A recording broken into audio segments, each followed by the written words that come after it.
ಹುಬ್ಬಳ್ಳಿ ತಾಲೂಕಿನ ನೂಲ್ವಿ ಗ್ರಾಮದ ಸರ್ಕಾರಿ ಮಾದರಿ ಪ್ರಾಥಮಿಕ ಶಾಲೆಯನ್ನು ಮುಚ್ಚುತ್ತಿರುವುದನ್ನು ವಿರೋಧಿಸಿ SIDSO ಕಾರ್ಯಕರ್ತರು ಬೃಹತ್ ಪ್ರತಿಭಟನೆಯನ್ನು ಮಾಡಿದರು. ಗ್ರಾಮದ ಮುಂದೆ ಪ್ರತಿಭಟನೆ ಮಾಡಿದ ಕಾರ್ಯಕರ್ತರು ಯಾವುದೇ ಕಾರಣಕ್ಕೂ ಈ ಶಾಲೆಯನ್ನು ಮುಚ್ಚಲು ಬಿಡುವುದಿಲ್ಲ, ಅನೇಕ ಮಕ್ಕಳ ಭವಿಷ್ಯ ಈ ಶಾಲೆ ನಡೆಗಿದ್ದು ಶಾಲಾ ಶಿಕ್ಷಣ ಏಕಾಏಕಿ ನಿರ್ಧಾರ ತೆಗೆದುಕೊಂಡಿರುವುದನ್ನು ಕೈಬಿಡಬೇಕೆಂದು ಒತ್ತಾಯಿಸಿದರು. KPSC ಮ್ಯಾಗ್ನೆಟ್ ಯೋಜನೆ ಹೆಸರಿನಲ್ಲಿ 40,000ಕ್ಕೂ ಹೆಚ್ಚು ಅಧಿಕ ಸರ್ಕಾರಿ ಶಾಲೆಗಳನ್ನು ರಾಜ್ಯ ಸರ್ಕಾರ ಮುಚ್ಚಲು ಮುಂದಾಗಿದೆ. ಈ ಕ್ರಮ ವಿರೋಧಿಸಿದರು.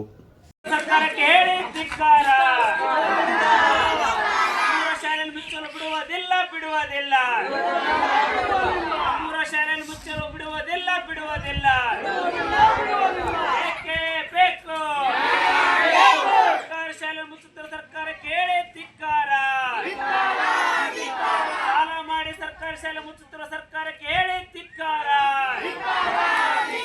ಬೇಕೇ ಬೇಕು. ಸರ್ಕಾರಿ ಶಾಲೆಗಳ ಮುಚ್ಚುತ್ತಿರುವ ಸರ್ಕಾರಕ್ಕೆ ಹೇಳಿ ಧಿಕ್ಕಾರ. KPS ಮ್ಯಾಗ್ನೆಟ್ ಯೋಜನೆಗೆ ಹೇಳಿ ಧಿಕ್ಕಾರ. ರಾಜ್ಯಾದ್ಯಂತ 40,000 ಸರ್ಕಾರಿ ಶಾಲೆಗಳನ್ನು ಮುಚ್ಚುತ್ತಿರುವ ಸರ್ಕಾರಕ್ಕೆ ಧಿಕ್ಕಾರ. ರಾಜ್ಯದಲ್ಲಿ ಯಾವುದೇ ಒಂದು ಶಾಲೆಯನ್ನು ಮುಚ್ಚಲು ಬಿಡುವುದಿಲ್ಲ.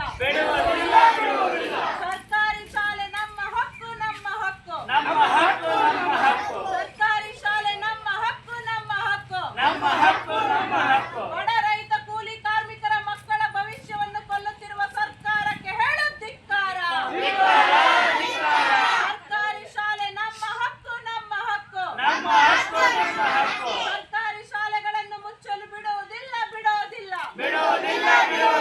ನೂಲ್ವಿ ಗ್ರಾಮದ ಜನತೆ ಒಂದಾಗಿ ಸರ್ಕಾರಿ ಶಾಲೆಯನ್ನು ಮುಚ್ಚಲು ಬಿಡುವುದಿಲ್ಲ. ನೂಲ್ವಿ ಗ್ರಾಮದಲ್ಲಿದ್ದೀವಿ. ನೂಲ್ವಿ ಗ್ರಾಮದ ಗಂಡು ಮಕ್ಕಳ ಶಾಲೆ ಮತ್ತು ನೂಲ್ವಿ ಗ್ರಾಮದ ಸರ್ಕಾರಿ ಗಂಡು ಮಕ್ಕಳ ಶಾಲೆ, ಹೆಣ್ಣು ಮಕ್ಕಳ ಶಾಲೆ, ಹಾಗೆ ಜನತಾ ಪ್ಲಾಟಲ್ಲಿರ್ತಕ್ಕಂಥ ಸರ್ಕಾರಿ ಶಾಲೆಯನ್ನು ಅದರಗುಂಚು KPSCಯನ್ನು ಮರ್ಜ್ ಮಾಡಿ ಇವತ್ತು ಶಾಲೆ ಮುಚ್ತಾ ಇದೆ ಗೌರ್ಮೆಂಟು.